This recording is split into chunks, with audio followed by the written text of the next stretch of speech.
Welcome to Growth Beyond Boundaries, the podcast by the Ad Astra Coach Alliance that explores the transformative power of coaching, leadership, and innovation. I'm your host, Andy Huckaba, and I'm so excited to have you join us. Here at the Ad Astra Coach Alliance, we believe growth isn't just a goal, it's a journey. Whether you're a leader striving to inspire your team, a professional seeking your next breakthrough, or an organization ready to transform your culture, this podcast is for you. Each segment, we bring you stories, strategies, and insights from our team of seasoned coaches and leaders across industry. Together, we'll discover innovative approaches to fostering a culture built on success, accountability, and collaboration, rooted in both challenging and compassionate coaching practices. So if you're ready to go beyond boundaries and discover what's possible, you're in the right place. Let's get started. Hi, Teresa. Hi, Andy. How are you today? I'm doing well. So good to see you. Good to see you too. And happy birthday to you before you get too Oh, far wow. into this. Thank you. Yeah. Another one. We're talking about how to implement coaching in your organization. So we're going to talk about this some today and let's just do a free form kind of discussion. But I do want to touch on something that I saw on LinkedIn this morning, which was kind of humorous that I would even see this pop up this morning, but it's so relevant to what we're talking. A colleague and friend of ours, Lissa DeHart, who's an MCC coach and does a lot of training and has become a friend to really everybody in our team, you, me, and Phyllis, posted a question on LinkedIn: what's the biggest misconception you've heard about coaching? And then she wrote, the biggest misconception I still hear is that as a coach, I'm the expert who's supposed to solve people's problems. And she shares the story just the other day. I was with a group of friends and some new people joined us. When the usual, so what do you do question came up, I said, I'm a coach. Immediately someone responded, oh, so you tell people what to do. Really funny, right?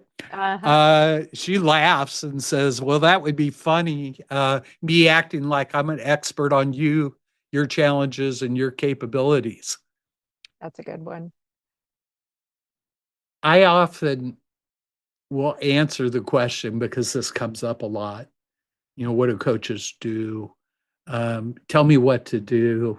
Give me advice on what to do, which is really not the role of the coach. Right. And I make the statement that you're the expert in your life, the person I'm coaching or talking to. You're the expert in your life, not me. I'm an expert in the process of coaching and being a partner, a thinking partner with you, so you can make progress. You can challenge assumptions. You can perhaps see more than you could possibly see without that partnership. And the hope is that you make progress and through that partnership, you get stronger and better at what you do. Yeah. How do you respond to this question when people ask you what you do? It's so funny. I always tell a story about my grandpa. This was actually before I was a coach, but I think it's relevant to coaching too. I used to do policy and systems work, and he used to go down to the coffee shop every Saturday morning and have coffee with his friends, and he'd come back every Saturday or Sunday. He'd come back and he'd say, now, Teresa, I was sitting with my friends and I was talking about you and they want to know what you do. And I tried to explain it to them and I don't know what you do. So could you tell me once more, like, what is it exactly you do? So I tell him. And inevitably he'd go back and have coffee and come right back to me the next day and go, you know what? I tried to tell him what you do and I still don't get it. Could you tell me what you do? So I feel like there's this pattern in my life of doing work that people don't fully understand. So I get this question a lot, like, okay, so what do you do as a coach? What does that really look like?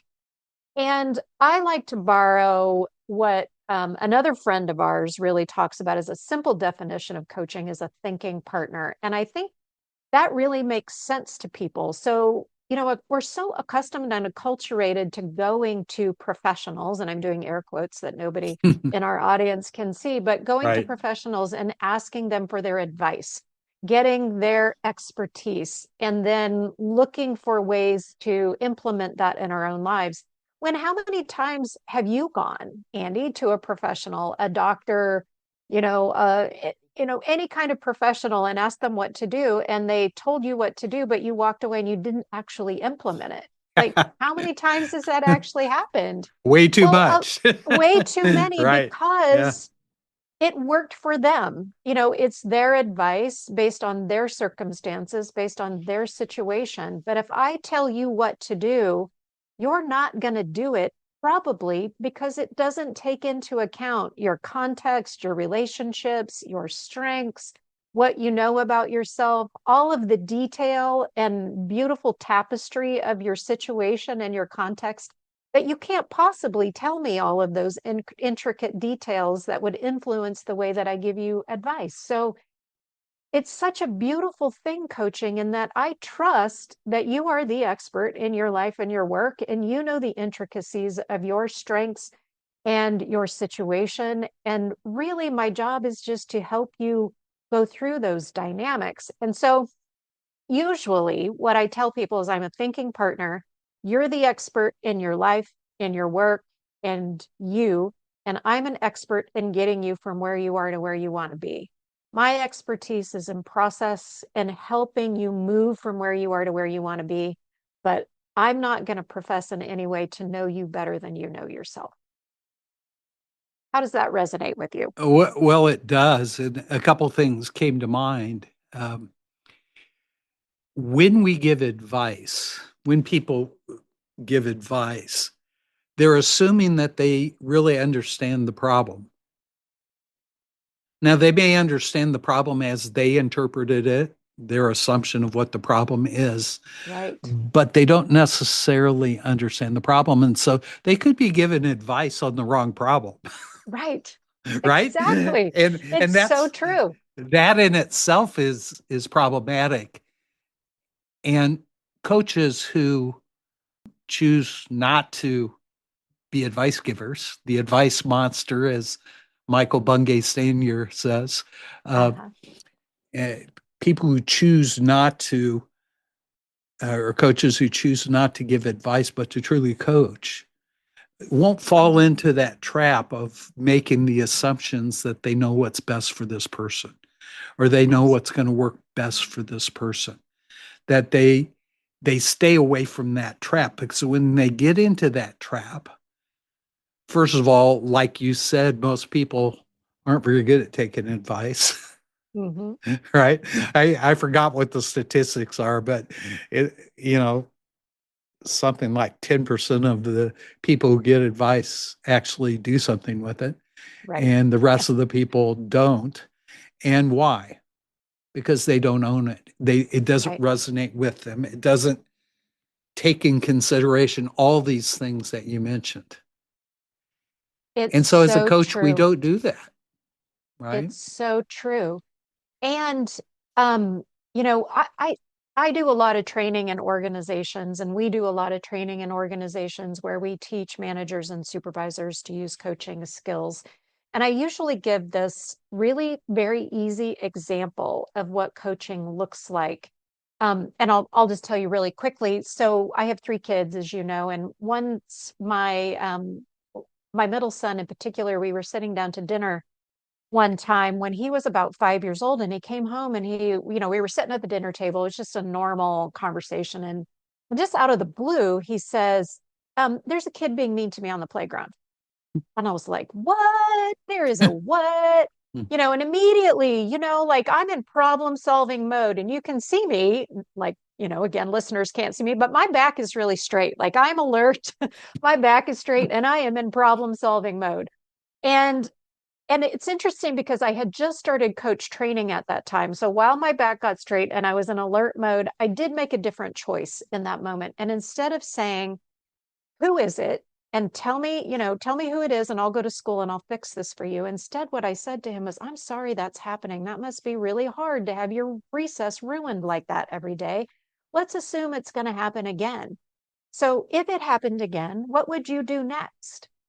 And he was like totally engaged. He was like, well, if it happens again, then next time I'll just stand my ground and I'll use my words and I'll say to him, stop, I don't like it. I said, great. That sounds like a great solution. What would you do if it didn't work? So if you tried that and it didn't work, what would your next step be? And so again, like really thinking, and he said, well, if that didn't work, what I would do is I'd go find my playground teacher and I would ask for her help and then see how that went. I was like, okay, great. That sounds like a next great solution. Let's take it one step further. Let's assume it doesn't work. What would you do next? And he was like, okay, again, wheels are turning. And he was like, okay, well, if that didn't work, then the next thing that I would do is I would wait until recess is over and then I would go back to my classroom and I would ask for my classroom teacher's help. I would talk to her and Hmm. tell her that this was happening to me. And I was like, that sounds fabulous. Those are great solutions, son. If that doesn't work for you, let's come back to me and then we'll problem solve together and figure out what we do next. I never heard another word about that. I How could did have that been, make you feel as a mom going through that? you know what? It actually felt great because I knew that what I was doing was building his resilience. Yeah. So if I had just said to him, "Tell me who it is and I'll go fix it," I wouldn't have taken the opportunity to build the resilience for him to act on his own behalf. Or I could have said to him, next time that happens, you just need to do XYZ, and then he would have been like, yeah, well, mom would have done that, but I wouldn't have done that. So next time he feels powerless in that situation. And I just think that that's a very simple example about how you can use coaching skills. And as you know, Andy, like coaching is really just giving the work back to the Right. person who has the challenge and letting them do it themselves. Like you can help them think through it, figure out what might be possible, figure out how to draw on strengths, lots of things that we might do. But ultimately, Thinking partner, right? their thinking partner, absolutely. But when they do that work themselves, like you said earlier, they're engaged in the outcome. They're engaged in what they're going to do next, and they're much more likely to follow through and actually do the thing because it actually matches who they are. And they Yes. came up with it and they're motivated and engaged on their own. That's what's so powerful about coaching. Yeah, I love that story. Uh, I, you're right. We both teach in some of these situations where we're talking to people within organizations and talking about some of the challenges of managing and communication and how to use coach like skills to help move uh, their organizations forward and help their people grow and engage. One of the stories I often tell, and it's not even a story so much as it's a representation of a story. And I said, how many people here have the problem that people are just all day long coming in and out of your office asking you, uh, can I do this? Should I do this? What should I do next? Whatever. And almost everybody in the class raises their hand. They go, yeah, we do that as well. Or we see that. And I call it the vending machine mentality. I don't know if you've heard this I metaphor, have, yeah. but I use, as I've told many people, I should write a book about this sometime. I think that would drive me crazy, but it's this idea that you go in, you drop a coin in the machine, you get a candy bar, and the next day Yep, you go in, drop a coin in the machine, and you get a candy bar, and the third day, because it always happens 3 times, you go right. in and you drop a coin in the machine, you get a candy bar. Has anything changed in that situation except for the person's waistline? Probably not. They haven't gotten any better. They haven't engaged anymore. They just keep doing this same thing over and over and over again. And so, what if the next time somebody comes into your office and says, how can I, or how should I do this? And instead of just giving them the answer like you're giving them a candy bar, what if you sat back and said, well, what would you do if I weren't sitting here right now? And then just shut up and let them answer. Uh, Well, what happens is all of a sudden the wheels in their heads start to go, much like your sons. The wheels in their heads start to go, and they start thinking about what they know and what they see and what they can think of in terms of what the next step's going to be. Yeah, And 90% of the time, they know the answer. for sure. Um, and giving them that permission almost to come up with it, using that statement, if I weren't sitting here right now, what would you do? Mhm. Puts them on a path to beginning to do the mental gymnastics to come up with the answer. They actually engage more with it. And the possibility of that answer being more successful for them goes way up. Now, you may Absolutely. then, in that conversation, ask them questions much like you were asking your son. Ask them questions like, so, what do you see are the biggest barriers here, biggest challenges? What might you do if you encountered one of those challenges? What are some options for you on this and so forth? So you become a thinking partner, but they're the ones actually coming up with the answers. Yep. I mean, it's And delegation to its finest because you're really delegating the work back to them that they tried to throw on your shoulders, and it's yeah, really their work to do. yeah. And I want to point out something else that you said that I think is incredibly important. It was you ask a question and then you shut up. The shutting up part is the hard part because we feel really good when we solve people's problems. It's like it's like a hit of dopamine. Like when you come in to ask for a candy bar and I have a candy bar to give you, then I feel really good about that because I've given you a candy bar and you're really happy about the candy bar and you walk out my door really happy, right? All You might right. come back tomorrow and you don't have a candy bar, so now you're upset again, right? Like it might be a pattern, but you feel really good when you left my office because I gave you a candy bar. And I feel really good that you feel really good that I gave you a candy bar.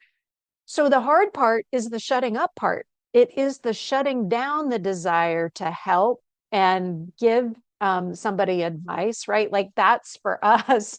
So the challenge is when somebody comes in, we feel good about taking on that problem sometimes Yep. because we feel like we're helping.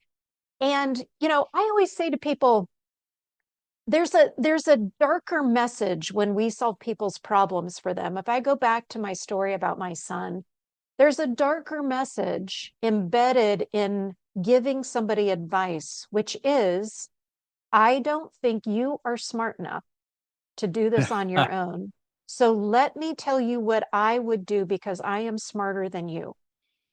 There's that dark message. I truly don't believe that any of us mean to give that message, but it's still a message. I think we do that because we don't like to see people suffer. We don't like people to struggle. We don't like people to be in that situation where they don't know what to do. So, in our desire to ease suffering and get our own hit of dopamine by relieving the suffering, we just get drawn into it. So the challenge is just like you said, is the shut up. Like they come in, they hand it to you, you ask a question, and then you leave some silence and let them do the work. So what's the answer that people who hear this message for the first time oftentimes come up with? I'm not sure what you're asking me. What are Okay, you asking me? I may be leading on this question, so Okay, sorry all because right. I That's hear okay. this response often. It's quicker if I do it. Oh, right. If Efficiency. if I do it or if I tell them how to do it, it gets done the way I want it to get done. Oh, right. There is that, yes. How do Sometimes. how do we work with somebody that is looking through that lens? It's Boy, there's so many answers to this. Like we could take this so many different directions, but I'm going to go with the efficiency question because I think this is real. I think when people in organizations start to learn about using coaching skills and this idea of giving the work back and being silent and asking questions, the first resistance is often this is antithetical to efficiency. It means that I'm not going to get somebody out of my office really quickly. It means that they're going to be sitting in my office much longer. And I think the answer to that is yes, and maybe only for a little bit. Once you start to approach people this way, once you start to give the work back, this magical thing starts to happen where you start to develop a pattern with your people. So they're like sitting in their office going, oh, I have this challenge. I need to go talk to my boss. But I know they're going to ask me what I'm thinking or what I've already tried. I know they're going to ask me a bunch of questions. So let me slow down just a minute and let me think through this just a little bit on my own. So, in that process of thinking through things on their own, they might resolve their own problem, Right. or they might evolve their thinking and come to you with a different, more evolved challenge, right? Closer to the core or closer to the root of the issue versus maybe what they think the issue is. So, while in the beginning, I do think it might take a little bit more time, but if you're building someone's capacity, you're stretching their muscle for the relationship between you and them and for their own thinking, you actually save time and it becomes more efficient in the long run, which is interesting to me. Yeah, I love that. And you use the word building the capacity of a person. I think the job of a manager is to help their people perform at the highest level they possibly can. It's to help Yes. their people grow Yep. into something that they have been given these resources as a manager to do more than they could possibly do by themselves, Yep. right? And Yeah. so, if their mode of operation is to answer everybody's question and to solve everybody's problem and to do everybody's work, then are they really exercising and getting all of these resources to work at their highest level of potential? Well, probably not, right? And so I that's don't kind think of so where this either. coach mindset comes in when we start to think about being more coach like as managers. Yep. We start to look Absolutely. at how do we help our people grow? How do we help our people evolve? How do we help them become thinkers in this process, as Yeah. opposed to people that just come in for the candy bar, right? Yep. And I think this is a place where, back to our original question about what you do as a coach, because sometimes people be like, oh, what sport? The first thing is like athletic coaching that people sort of think about. And we have this construct of what a sports coach does. And what we do is quite different than that. And I think there are some overlaps. So if you come back to this idea of an athletic coach and think about the very best coaches that are out there, coaches, the best coaches don't coach their team to their current capacity. They they coach them to their potential. So that's about capacity development. That's about leveraging what's possible from where somebody is to what they actually have to give and doing it in a way that is motivating and positive and where people really want to be at their best. And that's where I do think there are some parallels between coaching, like what we do and what athletic coaches do, is like sometimes in coaching, we hold someone's possibility for them Right. and we stretch them, push them to the edge of their comfort zone, challenge them to what's possible, help them see what their potential is and where they might grow, where they might take some risks, where they might develop some courage to be able to step in and do something for themselves. Even simple, this isn't simple. I say simple, but it's not really simple, but a simple Yeah. example of somebody coming in and laying at your feet. So, Andy, you're my supervisor. And I come in and I say, hey, this I'm having an issue with Sarah. I'm totally making up Sarah. There is no Sarah in my life, just to be clear. I'm just making this up. But let's just say I come in and I'm like, boss, Sarah is a real problem and she and I are not getting along. I just need you to talk with her. I need you to do something about that. Imagine you as the supervisor going, wow, I'm sorry that's happening. Let's examine what's going on in this relationship with Susan so that you can go back out and have a hard conversation or what might be a hard conversation, but so that you can resolve this conflict on your own. There's so much capacity development in that, but we don't like to have difficult conversations. We Right. oftentimes go to people in authority so they can solve this for us. It lets us off the hook. No, let's not let people off the hook. Let's say that stinks and I'm sorry it's happening. What can I do to support you to have a conversation with Sarah so that the two of you can resolve this issue on your own? Yep. Like, how powerful is that? Incredibly powerful. And you're not only building capacity for the person who's having the problem with Sarah, but you're building capacity for the manager Right. and And the the organization organization. and the organization Right. and the team. Yes, absolutely. I love that.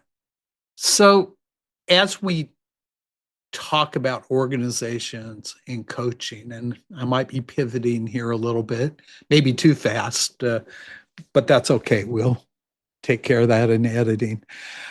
Um, what are those situations or scenarios where that might benefit from coaching? What are those things that might be helped or accelerated or Yeah. moved in a proper direction because of coaching? Yeah. I I mean, I think in generalities we can talk about that. And then I think there are all probably manner of situations that could happen that we couldn't even dream up, right? But in Right? generalities, if you think about somebody in a transition, Yeah. moving from one position to another position, one role to another role, One somebody company to figuring another company. one company to another company, moving from an individual contributor to a supervisor or managing a team, anyone in a role of transition where they're trying to let go of who they were and trying on new skills about who they're becoming. Anytime there's any kind of transition, coaching is going to be a really great benefit for folks.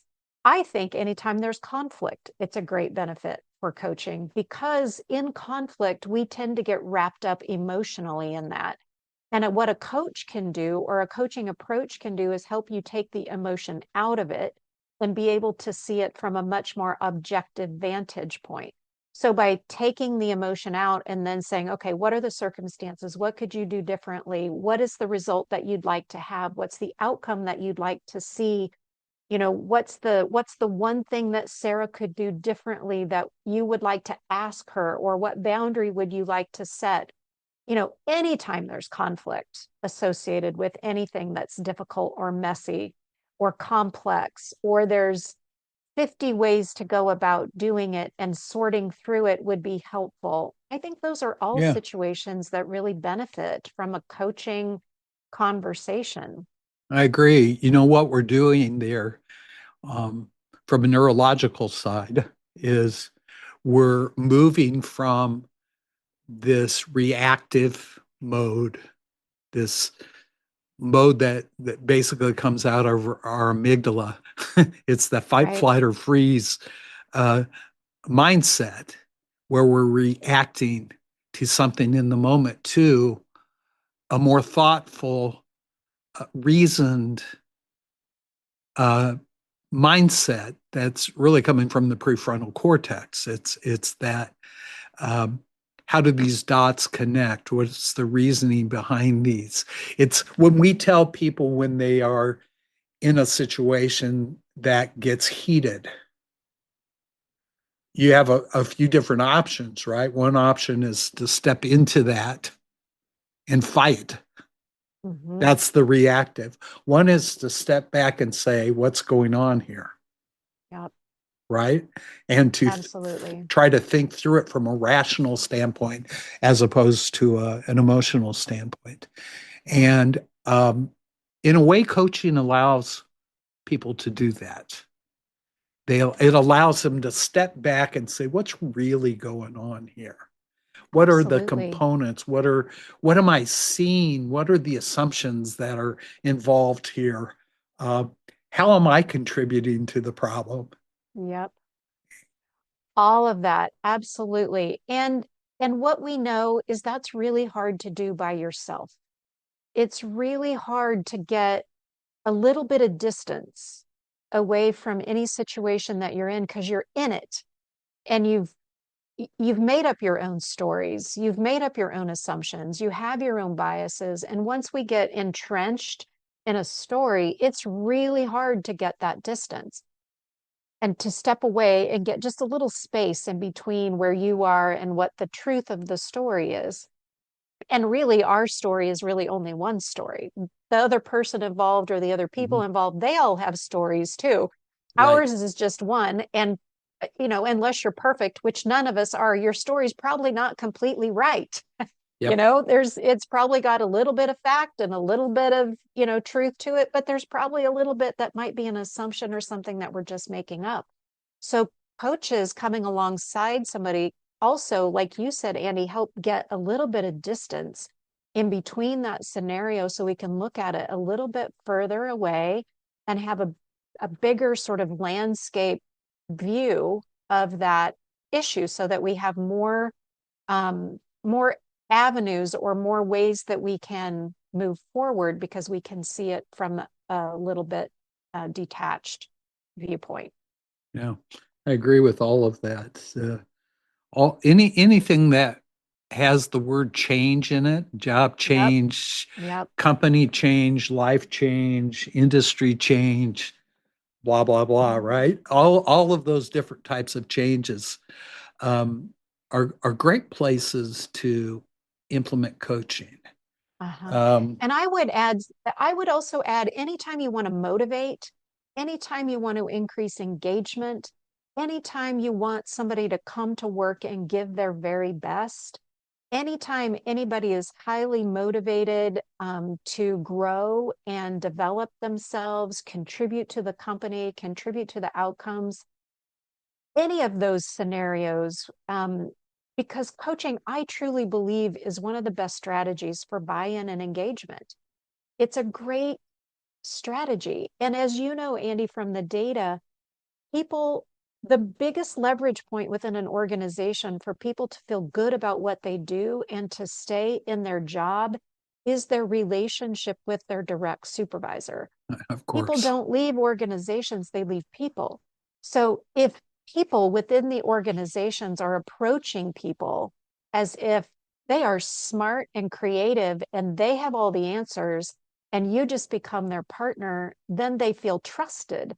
Then they feel engaged. They feel bought in. They feel motivated. It's such a great strategy for increasing motivation and engagement in a company. I'm not sure I've seen another intervention with that much power ever, honestly. It's, but you're right. Change, transition, motivation, engagement, any of those are all opportunities for a good coaching conversation. Yeah, we're really talking about changing a culture when we start to Yep, talk about that, right? We're talking absolutely. about the way people work with each other, the way people interact with each other, um, the types of conversations that a manager might have with an employee that shows that they care about that employee, they care about their productivity, they care about their happiness, they care about what they're learning, they care about their growth, they care about their possibilities, they care about their minds. I mean, they hired them for a reason, right? Right. Why put them in a Exactly. box and not let them explore all those different things? And coaching has a way of doing that. Absolutely. If we think then about an organization that where coaching is foreign to them, that they don't really know what coaching is. What would what would be the point where they would say, we need to take a look at this coaching? I think going back to what we just talked about, if you and your organization are noticing a lack of buy-in, if you're noticing a lack of engagement or motivation, if you are noticing a lack of accountability or a lack of progress, if you notice that there's a lot of work going on, but not a lot of outcome being met, you know, that might be a really great place for coaching. So people can be very productive and get a lot of stuff done. But just because you're getting tasks done doesn't mean you're meeting the outcome or the objective of the organization. So anytime you notice anything like that, I think that's a great opportunity for looking at how could coaching benefit my organization. What else have you seen, Andy, where in an organization you've seen like organizations start to go, this isn't quite working right, or I think maybe we could leverage or do something better, but I'm not quite sure what it is. Well, my first reaction to that is that most organizations don't know what coaching is. They've heard the term, but they don't really know what it is. And so it's kind of grouped together with, all the other things like mentoring, Yeah. consulting, training. It's all sort of grouped into that pile. And, they look at it and say, well, we want to, you know, check the box off, or we want to show that we're trying to invest in our people and our processes and so forth to make it better. And we know that the consulting side of it, especially, um, that a very small percentage of organizations actually do what they're, you know, told to do in a consulting agreement. Right. Right. Consultant will lay out the options and say, here are three options, and I think you should do number two, right? Hmm. And then And the next shiny object comes along. and the next shiny object comes along, and everybody buys the book and Yeah. goes through classes on it, and it's the same thing over and over and over again.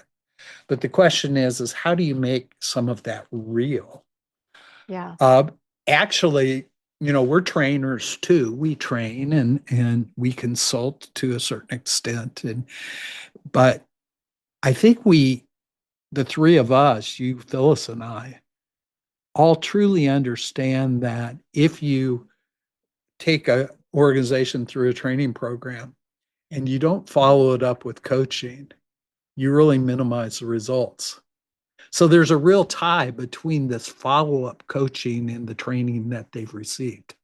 Yep. And what does Absolutely. it look like to um, add coaching on as a component, a necessary component to make sure that they take away more than 10% of what's been taught? Hmm. What does it look like to do that? And organizations are like to check the box that people went through training, but they do wonder, I believe, why that's not having a bigger impact on the culture of their organization, on the productivity in their organization, on the growth of their people. Yep. And Well, my I'm response is because they don't follow it up with coaching. Well, and to your point, we're trainers and we believe deeply in training, but training is a lost opportunity and a potential waste of money and resources if we're not actually applying what we learn in training. Right. And to your point, coaching is part of that accountability structure to actually apply. And it makes me wonder too if it wouldn't be helpful just to pause for a second when we talk about coaching. Coaching itself comes in many forms. So maybe a pause to talk about what are the forms that coaching come in, because we're sort of lumping coaching in one big Yeah. one lump thing, but it actually is multiple different kinds of things. Coaching, you and I provide coaching, and we go into organizations or are hired by individuals or organizations as an external coach. And we have a coaching engagement where we might spend 45 minutes to an hour over a period of 3 months, 6 months, 12 months with somebody, getting really detailed into their goals and helping them meet their goals. And external coaches are really critical to some organizations because we're objective.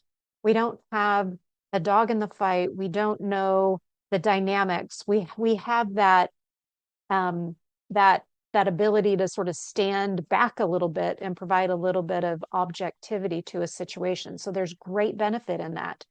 But you can also teach managers and supervisors to use coaching skills as one tool in their manager to supervisor tool belt. It's not a panacea. It's not for every situation, but there are many situations that we've talked about where a supervisor could use skills.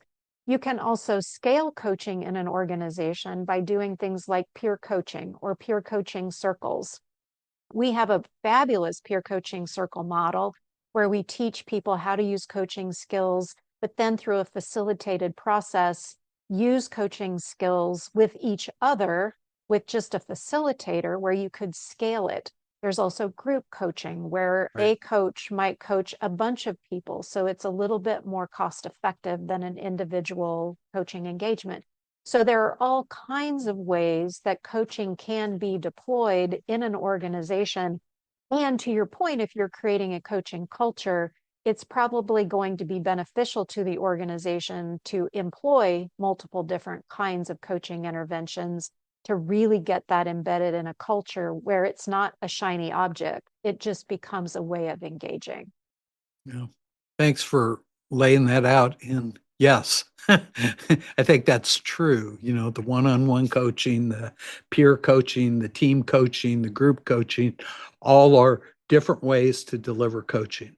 Uh, Absolutely. some of them are equipping the organization, building their capacity, right, to be more coach-like in the way they interact with each other. Yep. Sometimes that happens as people go through individual coaching and they begin to pick up uh, the style that a professional coach brings Yeah. uh, to the discussion. They begin to pick that up because it's been modeled for them. It's Right. odd that this has never been modeled for people in many Uh-huh. organizations. And so it seems kind of foreign to them, right? And then as you begin to Absolutely. have a conversation with them, a coaching conversation with them, it feels natural to them. And they all of a sudden they begin to see the possibilities and the benefits and the ways to utilize this within their teams. I've seen that as well. And quite frankly, Andy, in our work in organizations, it's not that they've just not had coaching modeled to them. Many of them don't have any supervisory or management training Right. on any skills about how you manage and supervise people effectively Well, modeled for them. they've had the training, but they've only taken 10% of it away and they haven't really implemented any of it. And And there are so, lots that don't get any training at all. I right, can't, I mean, I could like tell you stories about people who are like, oh, I'm supposed to manage and supervise people now. Nobody ever taught me how to do this, and I had no idea what I signed up for. Some organizations have a lot of foresight in actually training and right. preparing and setting expectations for people who manage and supervise. Most of them do not, and most people go in blind, which, by the way, is another good example of why coaching is really important at a transition, because then a coach can really help and support a person move into a position of management and supervising and feel equipped to be able to do that and do that well. You use the term coaches support, which I kind of like. I don't know why I'm glomming onto that right now, Uh-huh. but but we do support. And if we also say and manager support, then the use of coaching skills as a way to support their people, to help their people again perform at the highest level they possibly can. Yeah, So I love that we support them in this work. I also liked what you said about people are made managers. Generally, they're made managers because they were really good at what they did before, absolutely. right? They were super performers. Yep. And so they're just thrown into a manager role. This is me at age 25, Yep. thrown into a manager role and expected to know how to do it. Right. And they don't realize on so many levels that the role of a manager is a lot different than the role of a super performer. For sure. They that switch doesn't flip for them automatically, and they probably Right. don't have a lot of good models because their bosses were super performers, and the symptoms there are often, somebody who works 80 hours a week and is burning Yep. out on all levels, and we see some of those people as we coach Yeah. within Can I tell you a organizations. funny story about that? So I was doing a training. This was years ago when I first, not too long after I got started in coaching, and I was doing a training and on this very thing about supervisory and management skills. And there was this, we were having this conversation about, it's kind of the Peter principle. You get promoted to your least level of competence, Yeah, oftentimes right. because you have great technical skills or you're a super performer, but you have no idea what you're getting into when you take on people. Anyway, there was a woman sitting really close to me at the front table, and I just see her like put her head in her hands and she was like exasperated in the front row. And I said, "What is going on?" I called her and I said, "Hey, what's going on?" And she goes, "You know what? I used to be really good at what I did." And she was in the financial services industry. And she said, as an accountant, and she said, "I used to create these amazing systems, and people from all over the country would call me, and I was written about and in journals, and it was highly publicized, and I'd get all these consulting calls. And I just was really, really good at what I do. And then I became a supervisor, and I come to work every day, and I feel completely incompetent every single day." And it was so powerful because she she went from highly competent to feeling completely incompetent with a promotion. And that is so not fair, right? Like, it's Right. not fair to put people in a position where their technical skills are great, but they aren't equipped to be able to manage and supervise people. Well, and And it's just a powerful story. in fact, they don't even know that that's their job to manage and Right. supervise people. That somewhere in the mix of this, when the switch does flip, uh, at first it's about you. It's all about me, right? It's all about me. It's about what I can do, what I can perform, how I can perform, how I can get rewarded. When the switch is really made, it's about them. Yes. It's about the people that work for you, that you exist because of those people. And it's about investing in them. And what does that look like? That's a hard switch to flip. And it seems to be, and this is just my own experience, but it seems to be harder to flip when you're younger than when you're a little bit older. Uh, I don't know if that's completely true, but was my experience. And then once it flipped, it was like, oh, this isn't about me. This Ah, is about yeah. them. So what does it look like to be about them? And how can being more coach like, picking up some coach skills, help them, help this person flip that switch so they can make it about other people? Coaching is all about the other person. It, that is what it's about. In fact, we oftentimes talk about we're coaching the person and not the issue that they bring to us. It is person focused. It is all Yes. about the person that comes in to our office or into the conversation with a challenge or opportunity that they truly want to change or they truly want to make progress on, but they feel stuck or blocked or confused and they don't know how to get there. Yeah. And coaching is all about them. That's the other thing that I think is so wonderful about coaching is that we very, very infrequently in our lives get the gift of someone's full attention. Mm, So many times we're sitting with another person and they're looking at their watch or they're looking at their phone or something beeps and their attention moves somewhere else. And coaching is so focused on that person that it is me with you, supporting you in full presence in this moment. And it's not going to be about me. I'm not going to take the spotlight. I'm not going to shift the focus.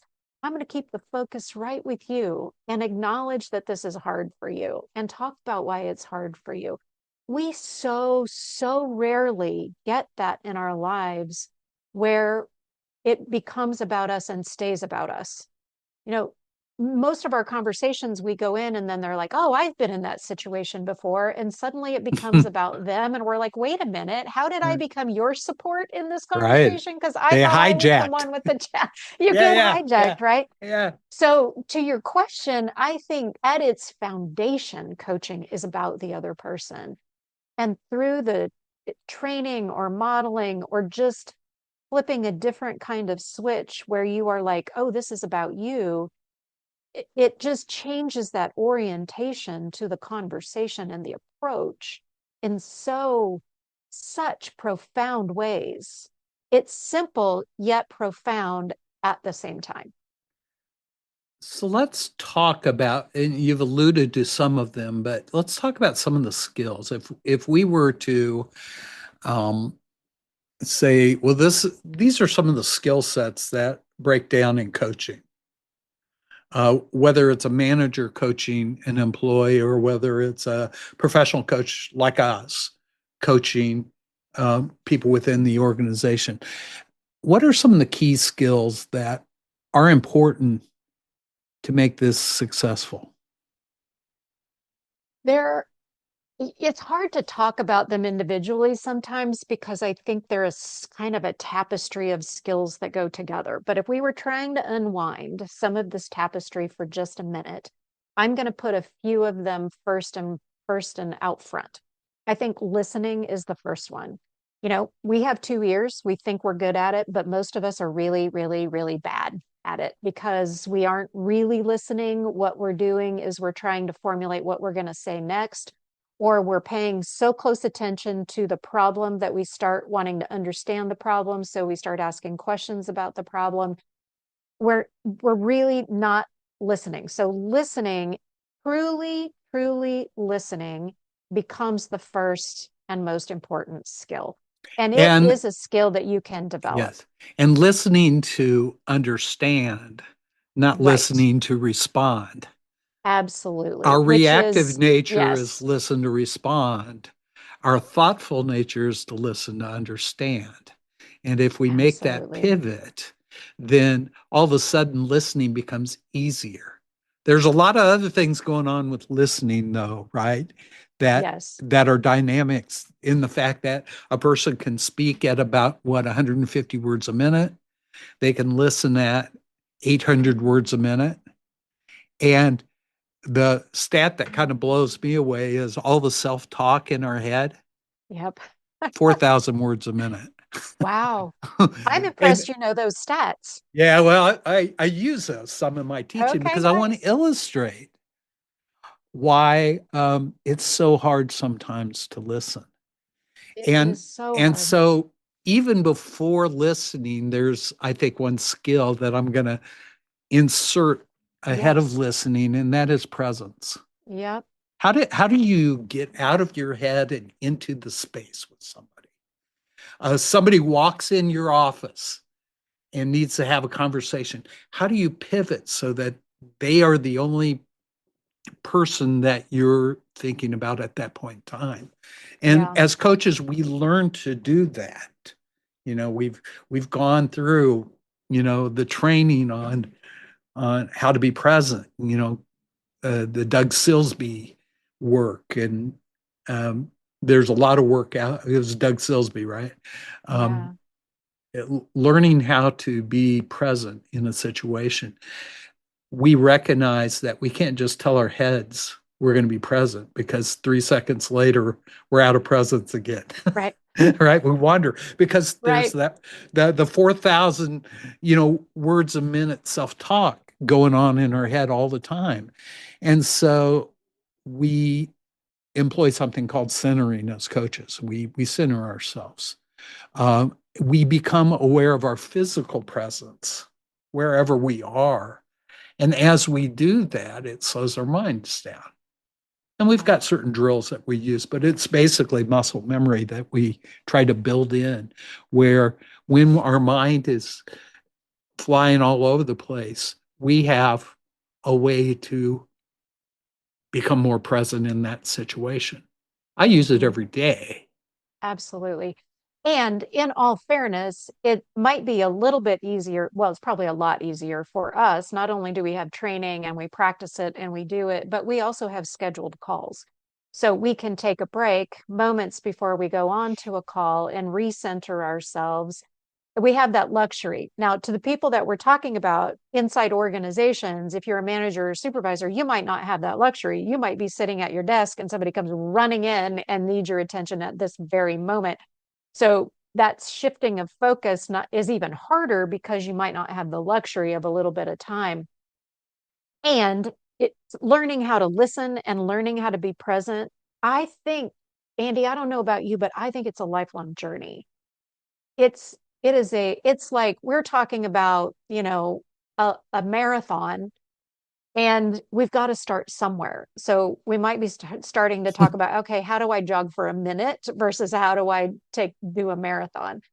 And I think just one simple piece of advice is a switch in your head, which can sound something like, hey, I can tell that this is really urgent and you need my attention. I'm right in the middle of something. Can I finish what I'm doing? Because I want to be really present with you. Can I finish what I'm doing? It's going to take me 5 minutes.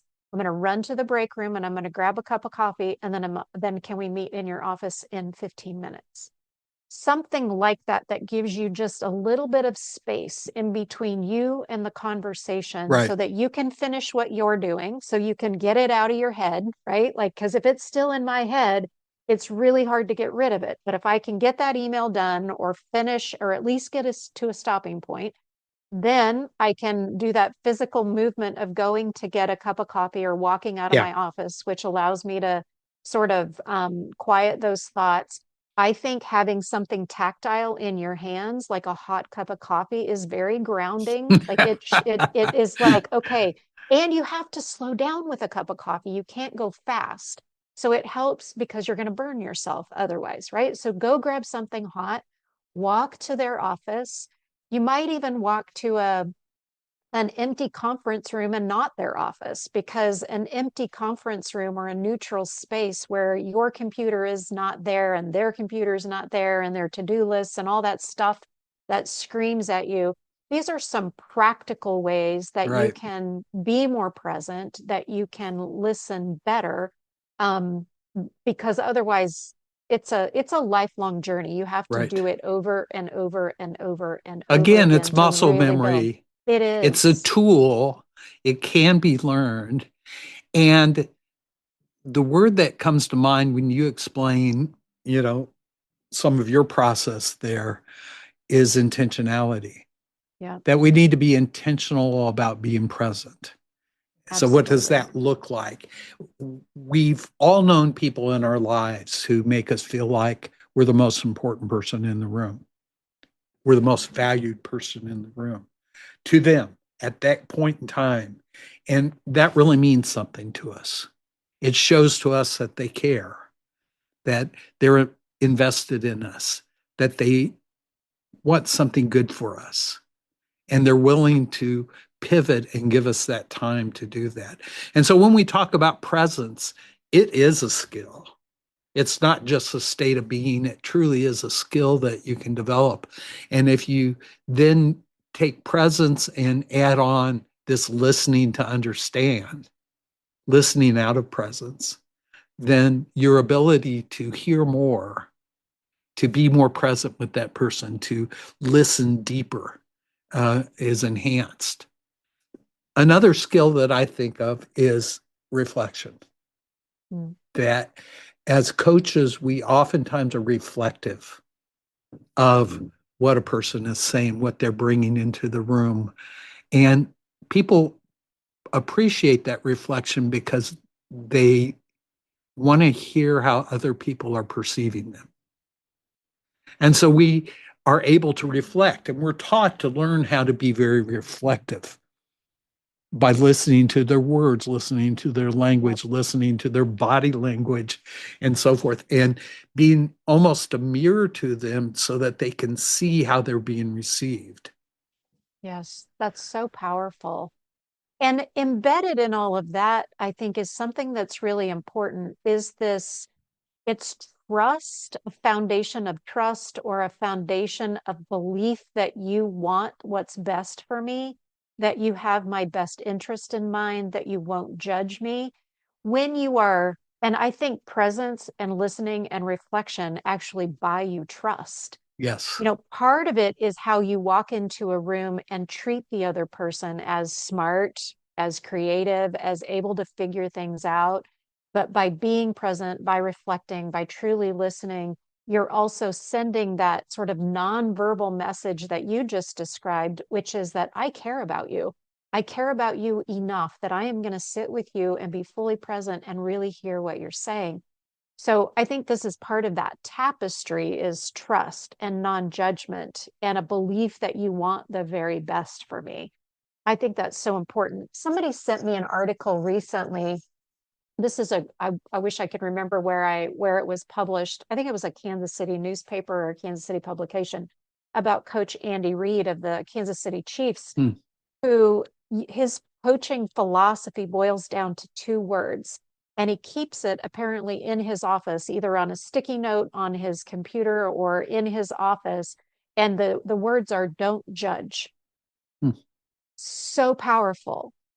Like if you come to me with a challenge or opportunity and I intuit in any way that you are judging me or don't believe that I'm smart or capable, I'm not going to be inclined to come back to you. But if I believe you have my best interest in mind and that I can be vulnerable with you, that I don't know how to do something, or that I'm up against a challenge that I don't know how to solve, and I know that you're going to help me figure it out and not judge me because I don't know, and I'm willing to be vulnerable with you in that way, that's a whole tapestry of skill sets, this non-judgment, trust, and belief that you have my best interest in mind are Mhm. foundational to a really good coaching relationship.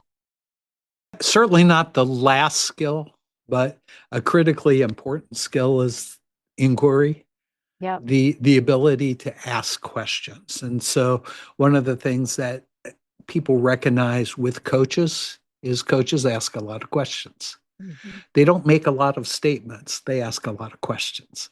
And those questions typically are questions that engage the person they're coaching. So they're open ended questions, ones that start with what, how, when, where, and sometimes why, right? And what's the difference there? Well, a closed ended question is binary. It's relatively easy to answer, right? I could say, Teresa, are you enjoying this conversation? And Teresa doesn't have to think much to respond to that. It's yes or no, right? It's binary. But I could say, Teresa, what are you enjoying about this conversation? And all of a sudden, she has to think. Her wheels have to spin. You see how that just slight change in the way we ask questions can cause our people to become more engaged, can cause them Yeah. to be in the conversation, not just be taught to at. And I think that's a critical piece. And to your point, you said this earlier, but again, part of the tapestry of asking questions is silence. Right. You talked about that earlier. Just shut your mouth, right? Yeah, Ask the because we want to question. over explain our questions, don't we? Yeah. Or Yeah. our statements. We want to, and, and when we're being coach like or coaching, sometimes it's better to just lay the question out there and let them interpret it how they might. And in fact, if we interpret it too much for them, we're kind of leading them to what we want them to, how we want them to respond. And that's not really coaching. That's more directing. Absolutely. So, um, we've talked for a while today Mhm. and we've covered a lot. What are some of the key thoughts, key lessons that you'd like our listeners to leave with? I think what I want people to walk away with is how much power there is to be in a position where you get to develop other people, whether that is manager, supervisor, whether it's athletic coach, teacher, parent, pastor, anyone who's in a role that includes developing other people. You have power in that role, and you have the power to make people's lives amazing, or you have the power to make them miserable. And that choice is yours, and it's intentional. You make that choice with intentionality. And if you choose to make people's lives amazing, then you have a whole set of skills at your disposal to be able to do that. And that's really what I want people to walk away with, is this notion that your intentionality really does have the power to really make people's lives amazing, and therefore also get really good outcomes for your organization, whatever that is, whether it's a for-profit organization trying to build a product and satisfy a customer, or if it is a nonprofit serving a constituent or a stakeholder. There's such power in that role, and that's really what I want people to understand, is there is a whole world of possibility of skill sets to be able to use in that situation where you can use your power to get the best results. Wonderful. How about Thank you. you?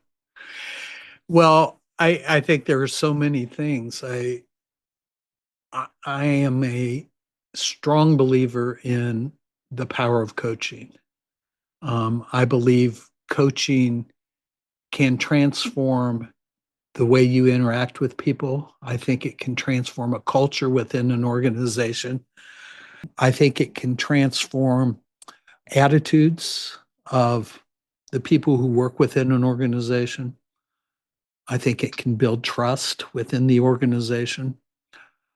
And I think it has the ability to allow people to personal and professional growth into their roles.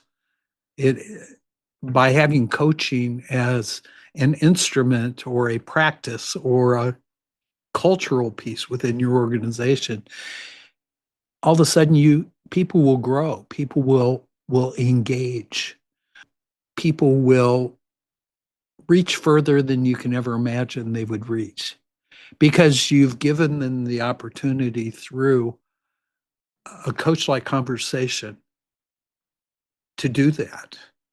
To you're in essence delegating the work that should be theirs to begin with back to them so that they can experience and grow through it. And and oh, by the way, you're not just abandoning them when they do that. You're there alongside of them, helping them from a coach standpoint, helping them, encouraging them, being a sounding board for them, being a thinking partner for them. Mhm. It's a great picture, right, of what it might look like for an organization to hit on all cylinders, to truly use the human capital Yeah. that's possible, and to grow and expand and enrich that human capital through these things we've been talking about today. And what I love about what you said is that one strategy, I'm doing air quotes again, simple strategy is what it actually um, gains you are multiple rippling impacts. So just by the way you start to engage, it's about building capacity. It's about hitting outcomes. It's about engaging people. It's about growing and building. Like there's so many outcomes that ripple throughout the organization culturally with a simple coaching strategy. And I believe that to be true. Organizations that we've worked with that have done this and done it well have seen that ripple Yeah. impact throughout their organization. And it's truly powerful when it works well. Well, this has been a lot of fun today. And Absolutely. thank you for just all of your thoughts and ideas and playing with me on this particular subject.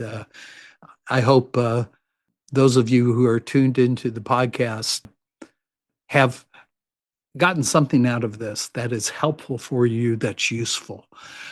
But if you have questions, reach out to us. We would love to talk with you, to engage with you, and to help you see the power of coaching. Thanks, Andy. It's been Thank great you. fun. Thank you for joining us on Growth Beyond Boundaries. We hope today's episode gave you the inspiration and tools to push past limits and achieve meaningful growth. If you enjoyed this episode, we'd love for you to subscribe, leave a review, and share it with your network. Your support helps us reach more people on their growth journeys. Remember, growth starts with one step, one conversation, and one decision to go beyond boundaries. Until next time, keep challenging the limits and discovering your potential. See you soon.